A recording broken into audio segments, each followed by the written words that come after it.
When you put good out into the world, more good grows from it. And that is the point of this video.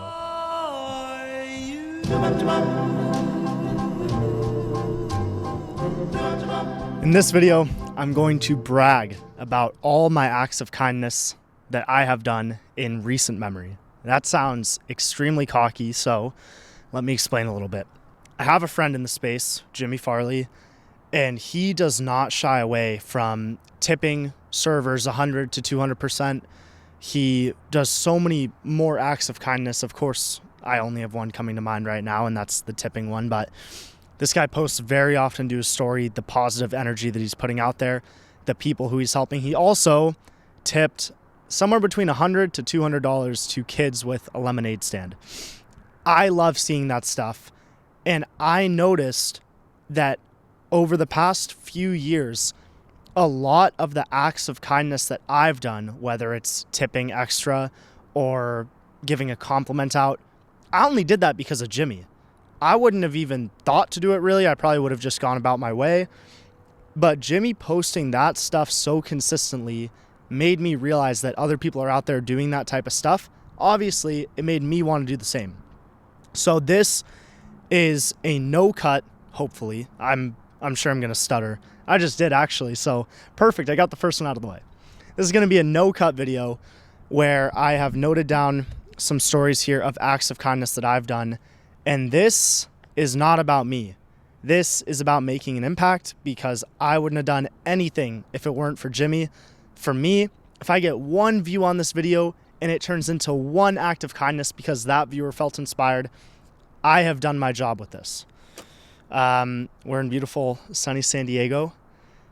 That really doesn't matter for the context of the video, but I figured I'd say it because I am always in love with this view. I come out here every sunset. I sit right around there and I just gaze out into the sunset. So it's a beautiful setting for hopefully a beautiful video that makes an impact. So I'm going to open up my journal. I should have had it open before. That's my fault. Okay. So a couple nights ago, I decided to basically title this Spreading Good Number 1 because that is what I want to do. For the first story, I go to this bagel place pretty often. It's called Bruegger's Bagels. It's right down the street from here. By the way, my face is probably going to be backlit, and it probably only gets good lighting when I look this way. Part of the reason is because I'm not the focus of the video, okay? I want a good background here. It doesn't matter if my face isn't lit. I'm just supposed to be the messenger for this video. So, I go to Bruegger Bagels very, very often, or Bruegger's Bagels. They always have the same 3 people working there. The cashier is kind of like a lesbian-looking woman. Oh my God, now if she sees this and she's not lesbian, that's going to look terrible. But I'm setting the scene. Lesbian-looking woman, kind of another lesbian-looking woman. They honestly might be a couple now that I think about it. They're always working the cash register and the coffee. And then they have one main bagel worker, this older Latino man. He's probably 40 to 50 years old. And every single time that I walk into Bruegger's Bagels, granted, it's kind of like my hangover spot because it's right down the street. Their coffee's fine, but their bagels are great. I always get the double stack on garlic rosemary. This guy is always ecstatic when you walk in there. Every single time. You walk in right away, "Hey brother, how you doing?" The guy didn't know me at the time, just always so positive. And to any customer, he's extremely patient with them. For example, the last time I went in there, there was a kid who was maybe also hungover at the point, but that kid was kind of just being an asshole and repeating his order over and over again. Basically what I'm trying to get at is that the worker I'm mentioning was so patient the whole time. Listened to him, made sure that the order was clear, made sure that he got it on time and quickly. So this is a top tier bagel maker. Obviously the man is so much more than that, but that's what I know him as. So I walk in there one day and honestly, again, this is just because of Jimmy. I realized that the guy was always ecstatic and the bagel place was kind of empty, so I was able to strike up a conversation with him. He takes my order and, you know, as he's making it in front of me, I basically tell him, "Hey man, you know, I just wanted to say I really, really appreciate how every time I walk in here, you are so energetic. You talk to everyone in here. And I really feel seen when I walk in here. I feel like that's a very rare thing to get nowadays. So I just wanted to say thank you. I wanted to tell you keep it up because we notice it. And this guy, he looked at me not in a blank way. It's almost like as if he looked at me full of emotion. It was almost like the face that you make as a kid before you're about to cry. And he responded to me like this. Almost as if he had just like gone to the back and said, God, I need a sign. I need some strength today. He responded like this. It's not like it took a second for him to register in his mind what I just said. Like it was out of the blue. It was like he was expecting it. Face full of emotion, responds right away. He goes, bro, I needed that so bad today. I really needed to hear that today. Thank you so much. The guy was like, I can't imagine, I can't explain the emotion on this guy's face. And that was so, so rewarding to me because every time I go in there, ecstatic, kind of borderline dancing when he's making these bagels, always respectful, always listens, gets his orders right. And one little compliment, I don't know how the rest of his shift went, I hope it really lifted him up. That's the first story. And happened right down there. Right over in that little plaza over there. So now, of course, every time I walk in there, he remembers me and we talk and we catch up. And I really love that story. That's why it's the first one. I got this second one. This is one that I forgot that I did because I just do so many good deeds, right? No, I'm just kidding. I forgot that I had done this one, but my mom reminded me because I called my mom. It's like, Mom, I'm trying to make an impactful video where I talk about the things that I did that were great and hopefully inspires other people to do the same. She's like, well, the first thing that comes to mind with me is when you bought candy for those kids at 7-Eleven. It's like, wow, I totally forgot I did that. So there's a 7-Eleven in my mom's neighborhood and totally forget what I was going in there for. Probably a white monster, realistically.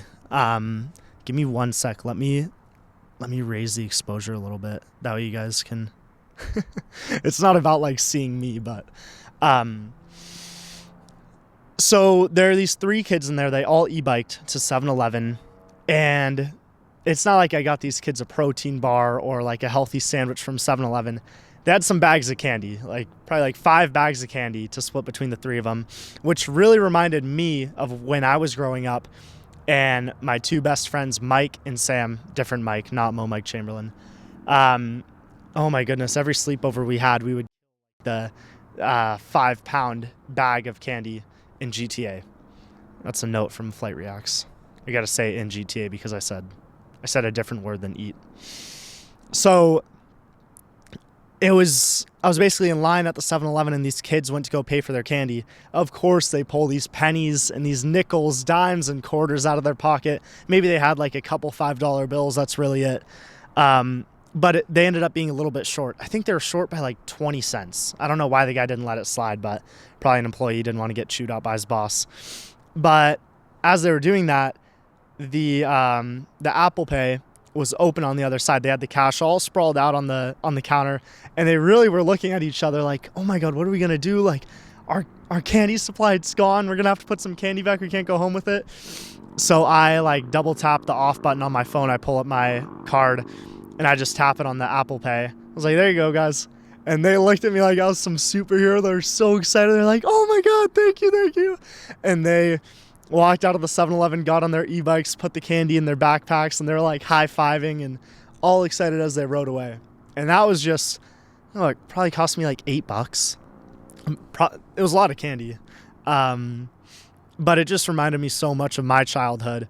And hopefully those kids will be like, dude, you remember when that older guy bought us all that candy at the 7-Eleven? That was so awesome. Like, I was ready to steal it. I don't know what their perspective was, but that one was awesome too.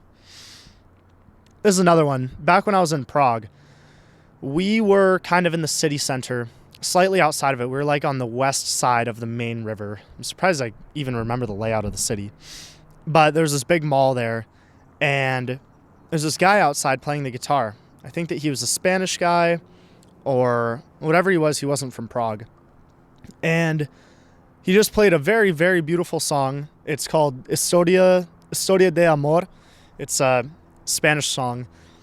And I just loved it so much to the point where I went up to him. Yeah, I didn't have any cash on me to tip him or anything because he had his guitar case. I should have put some money in there, but I didn't have any cash on me. But I asked him, excuse me, what was that song? I loved it. He told me, and he even played a different rendition of it for me. We talked a little bit because I grew up playing guitar, and very, very cool, down-to-earth guy. And, you know, unless this guy really has a knack and a love for performing live, most people who are out performing like that, you know, they probably need the cash. So I was like, dang, I feel really bad. You know, I want to give this guy my money. I don't think he's from this country. So, you know, maybe he's kind of lonely living here alone. He gave me the story of the song, a different rendition of it he played. So as I walked away, I had scanned his PayPal code. It's like, I could give this guy like $3 to $5, which would be very nice. You know, that's probably around what people tip him. But I have the philosophy that, you know, what you put out there comes back. So I tipped him 50, and I never got to see the results of that. He didn't text me about it. I don't know how he would. He didn't say anything. I have no idea what happened. But now, today, however many months later, maybe, dang, almost like 8 months to this point. 8 months later, I can sit back and think, I put $50 out there to a nice guy, a live performer, a great guitarist, a good conversationalist, a guy who listened and was cool. That makes me feel good. I don't know where it went. I don't think the guy was on drugs or anything, but that felt very, very good. And it still feels good to this day in 2026, 8 months later. I just want to make sure that you guys can see the sunset because it is beautiful. I just keep turning up the exposure. All right, that looks good.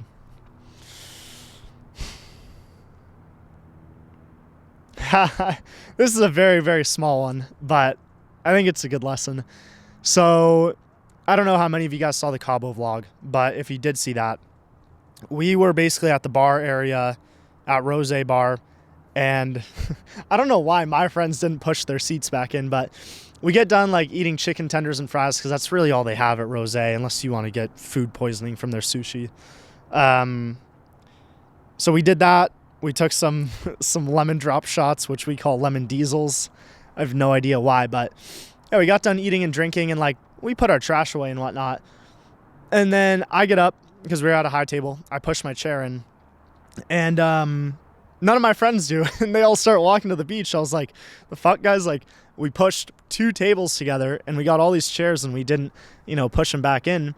So what I did, I basically just started pushing those chairs in for them. So moved the table back where it was, pushed in like 6 or 7 different chairs. And it was so funny because as I was doing it, there were these Americans at the table across from us. And the guy walks over to me, this huge bodybuilder guy. I was like, oh my God, what's this guy going to say to me right now?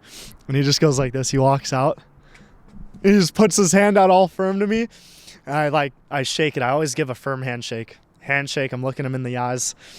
And it's like, son, I didn't know this generation had more people like you. He was like this Southern guy. It's like, oh, thank you, sir. I was just putting the chairs back where they belong.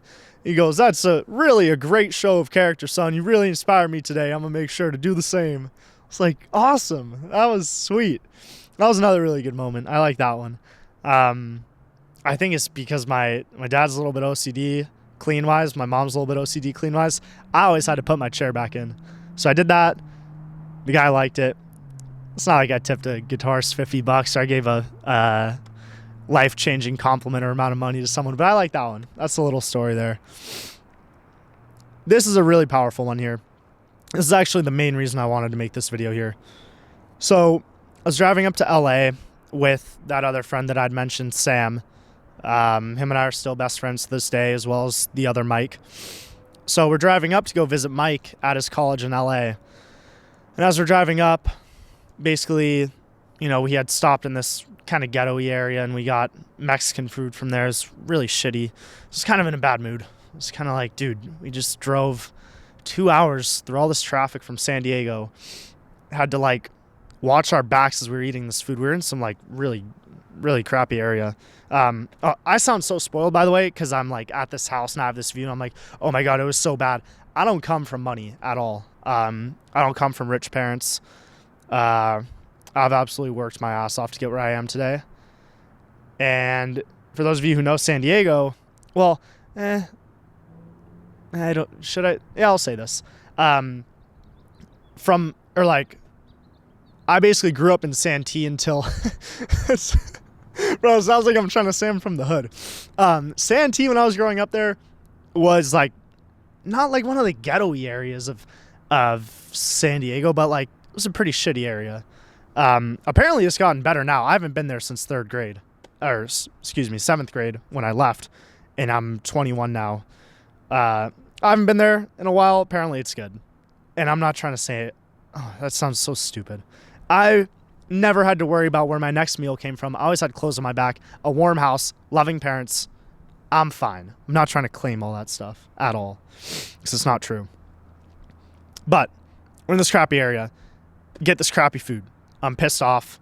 Whatever. Let's just go see Mike and watch this football game. Keep in mind it was like raining as well. I hate the rain too, because I'm from San Diego. I mean, come on. I'm not used to the rain.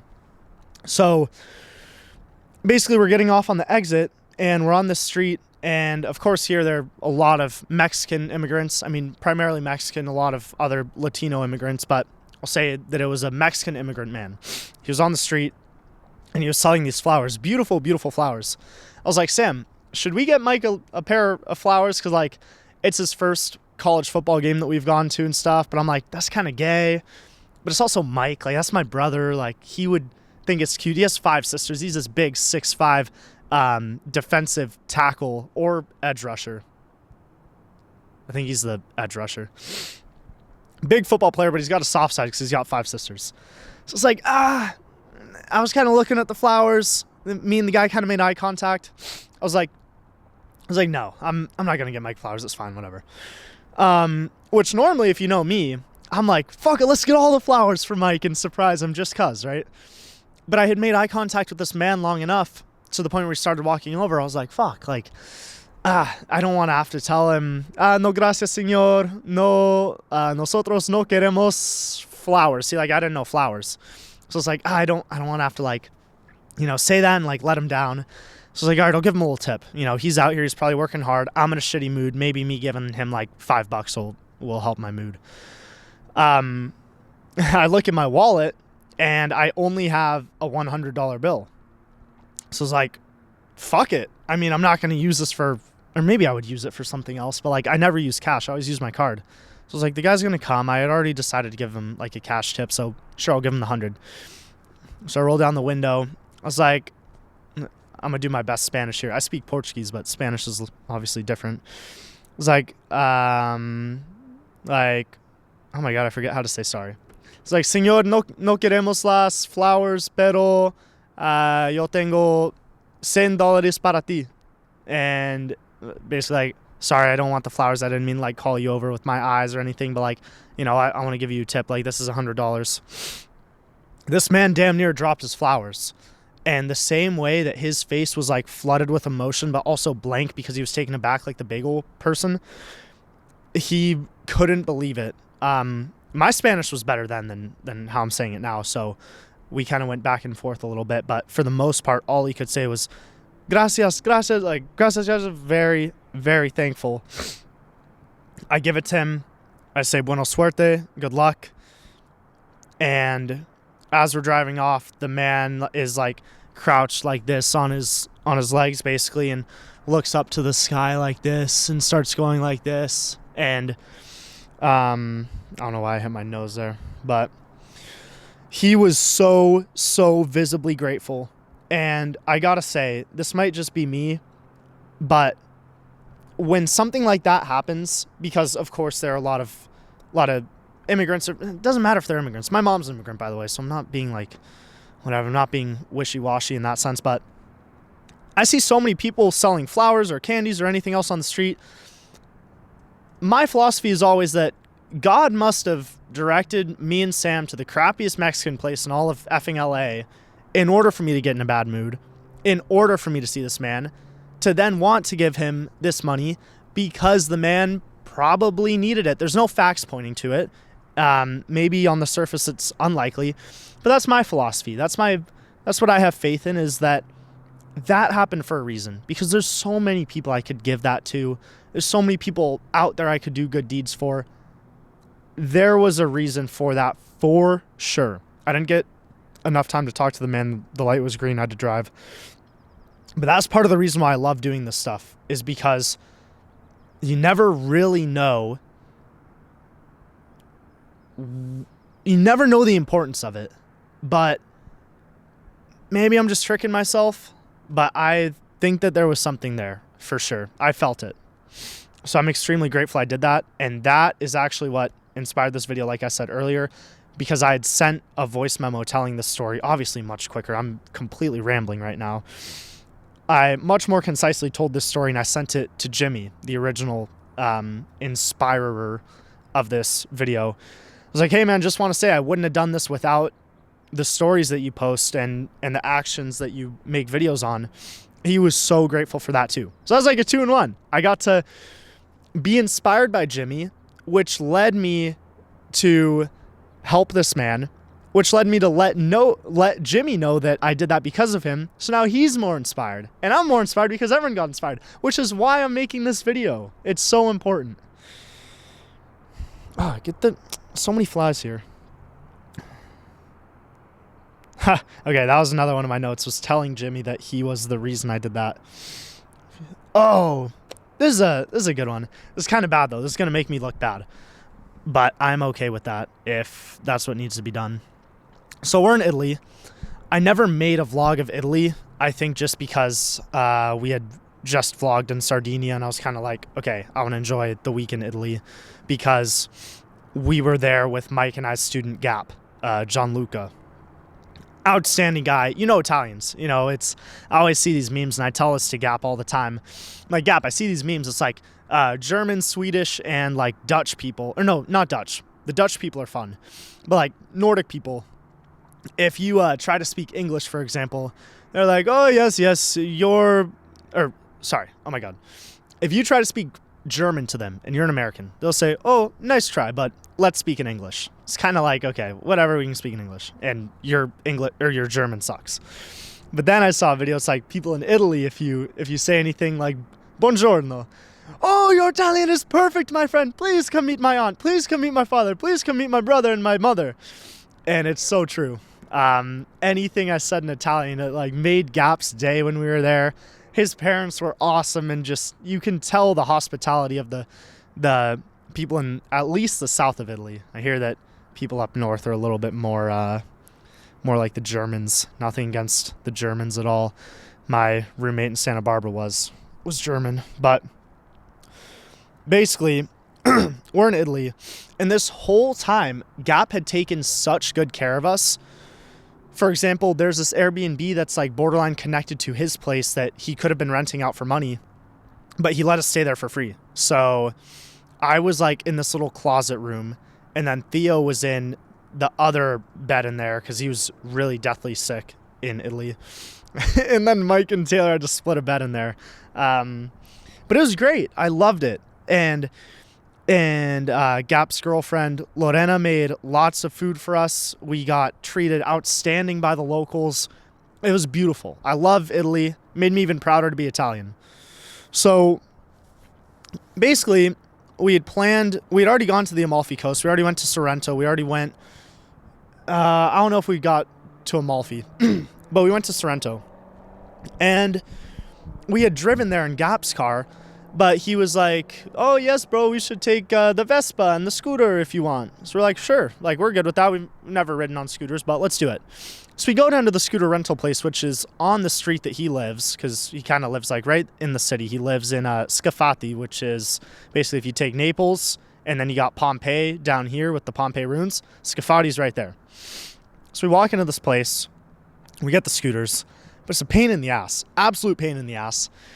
The guy working there was an asshole. Total asshole. Didn't value Gap at all. Obviously, we don't speak Italian, aside from buongiorno and grazie and pasta and pizza. But so Gap's doing all the talking. We're kind of just standing there, and I'm like, damn, like, we've been here trying to rent these scooters for a while, and then we get the scooter. We basically have to like get one scooter before we get the rest of them. because we had to get more helmets in order to rent it. But then as we're going to go get the Mike's looking at me, as I'm filming right now. But as we're going to go get the helmets, there's no gas in the scooter. So Gap and I'm like hugging on the back of him, and he's driving the scooter. We got to stop at the gas station. The gas cap doesn't open. So then that same asshole, excuse my language, from the scooter place comes to the gas station, tries to fix the cap, can't do it, has to get another guy to come. And then they both can't fix it, so we have to go to the mechanic after. It gets to the point we've been doing this for 2 to 2.5 hours. The sun has basically gone down. We don't have any time to go to Sorrento anymore on these scooters.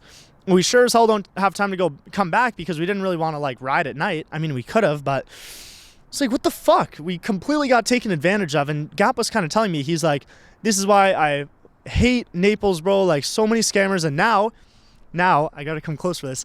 Gap got his brand new apartment in Malta.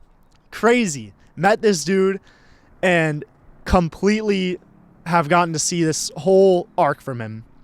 And this is a side tangent, but Gap having that apartment in Malta, he FaceTimed me. He's like, bro, I don't know what to do about this. I love Malta. I love the energy here. I love the people. I feel so motivated here, but it's a big risk. I said, Gap, the dollar amount, as long as you can reasonably afford it, even if it makes you feel uncomfortable, you gotta feel uncomfortable.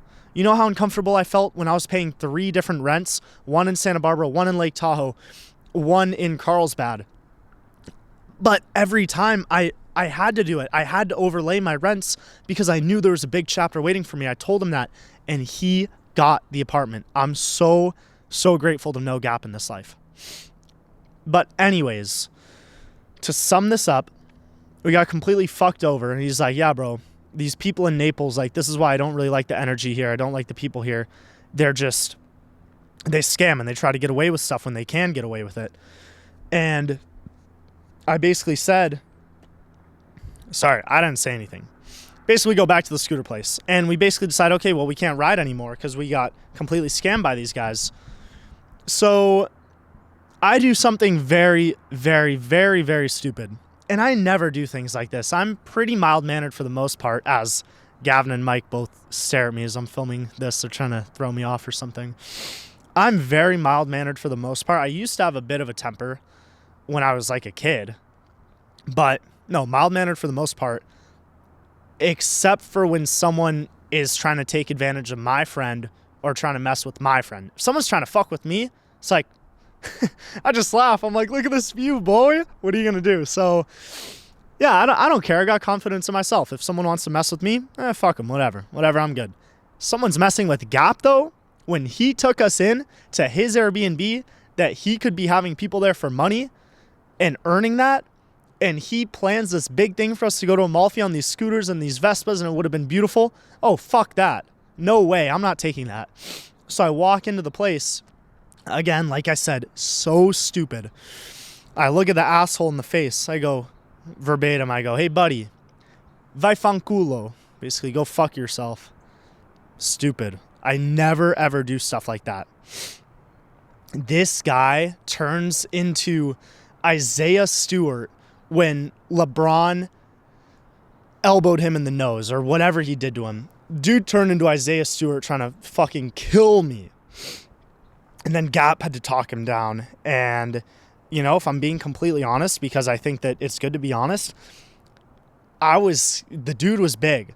I was scared. I picked a fight that I could not participate in, so I acted stupid. I didn't own up to it. I wasn't a man. I did not own up to it at all. I said, oh, I don't know what he's talking about. What? I didn't say anything. As the guy's like fucking yelling and spitting in my, not spitting in my face, but like from his yell, getting spit all over my face. It was stupid. And I learned that. It was one of the bigger learning experiences of my life. However, what happened was, like I said, I never do these things, and I felt terrible. You know, I thought to myself, okay, maybe that guy fucked us over. Maybe we missed out on this time, not even for myself, but for Gap, because Gap wanted to show us all these things. And I basically, I'll throw it up on screen now. I typed out this whole note that I wanted to tell this man, and I'll show the the translation in English right now. I typed it all out. I Google translated it, and I hand wrote it in Italian to give to this man. And this was a little bit later in the day because Gap and I were about to go play basketball with one of his buddies there in Italy. And he's like, "What are you working on, bro?" And I basically passed him the note because I was almost done. I was like, "Here, just give it a sec. Let me finish. I'll show you." And he basically, it actually brought him to tears.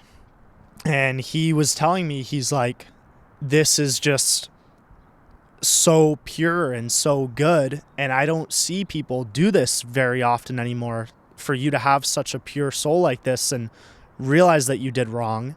Again, I'm not trying to self-glaze at all, but his words impacted me hard. He's like, "This is just a beautiful show of your character." And I felt so much guilt at the time. I was like, it's a working man who's probably there trying to make money for him or his girlfriend or any kids he has, or a mother and father. And I just wanted to handwrite that note and hand deliver it to him. So it had actually brought Gap to tears, like I said. And it was just, he said it was one of the most beautiful, or no, he either said it was one of the most or the most beautiful things he had ever seen. But regardless, I wasn't able to hand deliver it to the man because he had gone home. He was out of the office, but I delivered it to his assistant, and I had brought Gap in with me, and he basically translated for me. But I said, "I'm so sorry. Gap he has taken such good care of us. I was mad that things had not worked out, but please accept this apology." And I, either on the note, I left my phone number or I gave it to the woman, but she texted me back like, "I gave the note to whatever the sir's name was," and he appreciated it so very much, and he wanted to apologize to you too for his actions and his anger. So all is well in that sense, but I did wrong, a really, really stupid wrong, extremely stupid wrong, and then I wasn't a man. Gavin is flashing his ass through the glass door to me right now. Oh, man. I did a really stupid wrong, and I didn't own up to it in the moment, so I did the best that I could after. This is getting a little bit dark, isn't it? Let's make you a little brighter. I wanted to film at sunset, but maybe this is going a little longer than I thought, and it's getting a little dark. Let's see if there's anything else. Again, I'm not trying to yap about my goodness or my anything. I just want to tell these stories that have hit me in the heart, hit me at home, and really inspire anyone that's watching. I'm not trying to sound like Muhammad Ali or Gandhi right now. All right, I've gone through most of them. Okay, wait. Let me figure out which one I want to end off on. This is a little one. We're in Prague. This isn't the one I'm ending on. This is just a little filler. We were basically just in Prague, and we were at Duplex. If you guys saw the part of the Sardinia vlog where we teleported back to Prague, my heart gets very weird when I drink a lot. Even now, it doesn't even have to be like a bender. Like, I could have however many beers. I could be like a 7 out of 10 drunk, and the next day my heart is off the whole day, and it fucking sucks, frankly. And I don't know what I'm going to do in Carnival because we're going to be drinking a lot. But now that I think about it, one of my best friends, Christian, in Rio has never drank. And he's always dancing in the crowd and talking to everyone. And he seems the drunkest. He's never drank. So you know what? Maybe one of the days in Carnival, I'm just going to try to go completely sober all day long. And that sounds like I'm an alcoholic. I'm not. I'm just 21 and travel. So I feel like it's natural to drink. But we're in Prague. I didn't drink that night because my heart had been off all day. So I was going home early. When I find this very, very sweet American girl crying on a bench outside of the club. So I sit down with her and I ask her what's going on. Apparently, some crazy story.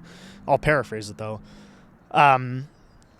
Apparently, this best friend who she had been rooming with for like a year apparently lied about her whole life. Like the amount of siblings she has and where she's from and this and that. I was like, that is really insane. I don't know if I'd be like crying over it, but nevertheless, I mean, women feel emotions kind of stronger than men do. So like for me, I'd just be like, damn, that's crazy, but I don't give a fuck. You're my boy. But she was sad about it. So of course I'll respect that. And so I listened to her. Oh my God, we must have talked for an hour and walked around Prague at night, these beautiful cobblestone roads. And I just listened to her the whole time. I barely talked, but I was there and actively listened. There's a big difference between listening and dozing off and actively listening and asking questions as the story progresses, clarifying it, adding on. I really just took the opportunity to learn as best as I could. We ended up getting each other's Instagram. We didn't kiss or anything. Maybe it sounds kind of bad, but the girl wasn't necessarily my type, or she was a very sweet girl, but not necessarily my type. And so I just listened to her the whole time. We got Instagrams, and I felt bad. I woke up the next morning, and she's like, hey, do you want to get some coffee? I was like, I'm so sorry, but like, I kind of got to work. Like, I wanted to work, but it was awesome because one of her friends had met up with us on that walk, and she told me, she was like, thank you so much. You just did something that I haven't been able to do for 2 weeks. Apparently this girl had been messed up over this whole story of her friend lying to her for like 2 weeks, and she was in a very emotional state. Her friend couldn't get through to her at all to like help her or anything. But yeah, me and the girl were sharing laughs and just the purest, like, this is the stuff I live for. Like 2 a.m, walking the streets of Prague with this girl that I've just met, listening to all her problems, and I guess blowing her off on coffee the next morning. But that felt very good to help her out on that. This is a really quick one. I just bought a burrito for a homeless man here at my local Chipotle. He was just outside, and he wasn't even really asking for Chipotle, but I kind of like went to him in the parking lot and just asked if he wanted anything, and I took his order, and I got him a burrito. Just, oh my God, I sound like the most egotistical guy in the world trying to like blow that off. No, that was very special, and that felt very good to be able to help that man, and he was extremely grateful for it. We low-key should have eaten together, but I can't. Well, I can eat food without YouTube, but I love to eat my food with YouTube. Last one.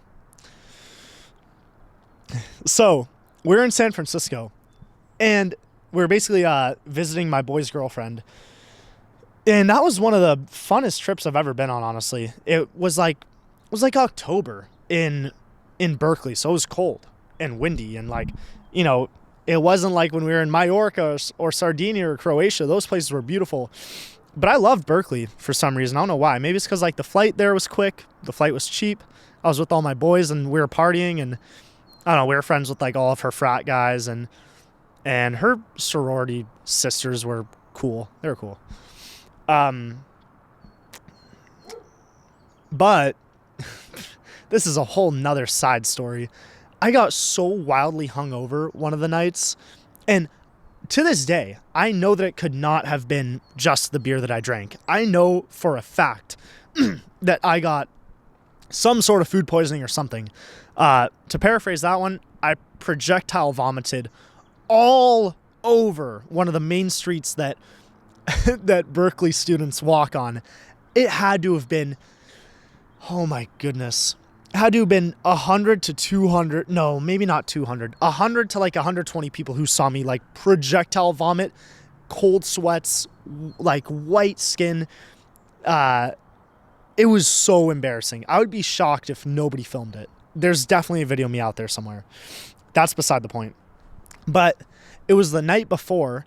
I had left the club early because my buddy Theo he got a little angry. So got really angry at me for some reason. I think it's because I filmed one of our friends like making out with this girl, and I don't even know if they were making out. I just like put my flash on someone, and yeah, Theo just gets pissed off at me and like borderline punches me.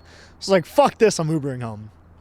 So I Ubered home, and me and Theo were fine. I mean, he didn't even remember that he did that. He's like, Dom, where do you go? I was like, dude, you were a fucking asshole last night. He's like, oh, really? So we're fine. We're obviously fine the second we talked about it. But yeah, so I Uber home, and I'm pretty sure that there's a big Asian population in San Francisco. But I get this complete Chinese Uber driver, like full on, like no English at all. So I'm back there in the back seat, the back right. And I'm like, fuck it, I'd love to talk to this guy. Like, I don't know if I've ever really spoken like a big, long conversation to a Chinese person. That sounds bad. It sounds like I'm from the whitest country, or the whitest city in the country, which San Diego's pretty white, but No, so we end up talking. I end up like picking up some Chinese terms. I ask him about the city that he's from and the culture differences and all this stuff while I'm extremely, extremely drunk in the back seat, but translated it all through Google. But the reason why it was so awesome, because I wasn't even doing this to like make him feel heard or anything. Like, I was genuinely curious. Like, the way I listened to that girl in Prague, I listened because I wanted to help her. I wanted to listen. This time, fuck it, I was being selfish. I wanted to learn all about this guy for my reasons and the culture differences and the food he likes here compared to back home. I wanted to learn it. But by the end of the Uber, he grabs my phone. Or no, because how are we translating? Oh yeah, he would like speak into his car. So he speaks into his car, whatever he said. Wang zhao, blah, blah, blah, blah. That probably sounded so racist, but it spits back and it tells me, thank you very much for this ride, kind young man. I like you very much. I was like, oh, that's so awesome. Probably no one makes an effort to talk to this guy. I just had this big, long conversation with him, probably like for 30 minutes as we drove from like the city of San Francisco over to Berkeley, which is on the other side of the bay. Just a very nice man. I have no idea what he's up to, but isn't that the beauty of life? I have no clue what happened, but the one moment I had with him that we shared together, I got to deliver some happiness to him, and I got to make him feel heard, and I got to learn all this stuff about Chinese people. Obviously, I know a lot of stuff about China, duh. But I got to learn a lot straight from him, and I forgot it all the next morning because I was really drunk when I talked to him. But that's okay. I have nothing more to say. Aside from, I hope that this video did not come across as brash or cocky. I hope that the exposure looks fine. I can like barely see myself. I have a grid on my camera display and I have the aux cord covering it, and you know, this was kind of just a spur of the moment solo podcast to me, basically just patting myself on the back for for however long. I have no idea how long this went on for. No, but seriously, Jimmy made a serious impact on me by sharing all of the good that he was doing to his Instagram, and I wouldn't have started doing any of this without him. And the beautiful thing about that is that he never put it out there intending for me to take anything from it. He just put it out there because he probably knows that when you put good out into the world, more good grows from it. And that is the point of this video. To maybe sound a little bit brash or cocky, because I guess I'm just talking about good things that I've done, but it's because I want you to walk away from this video feeling motivated. I want you to Google Translate with your Uber driver. I want you to be in the streets of Prague at 2 a.m. listening to this girl's problems. I want you to buy candy for kids at 7-Eleven and give $100 to Mexican sellers on the streets. Imagine if everyone in the world did this a little bit more. Not that I'm some perfect guy who does this great stuff, but imagine if everyone did this. As Mike and Gavin stare at me, right? Now they're laughing. But imagine. It would be awesome. So that's the video that I wanted to make. Please, please, please, if you like this kind of solo podcast, I have so many things I could talk about. I could ramble for hours and hours and hours. If there's anything specific you want me to talk about, please comment. I'm sure I would talk about anything that anyone wanted to hear or see. Subscribe, and I've got an extremely valuable video that I was just editing for like 2 hours, and that's coming out soon. Thank you. So am I. Come on, come on.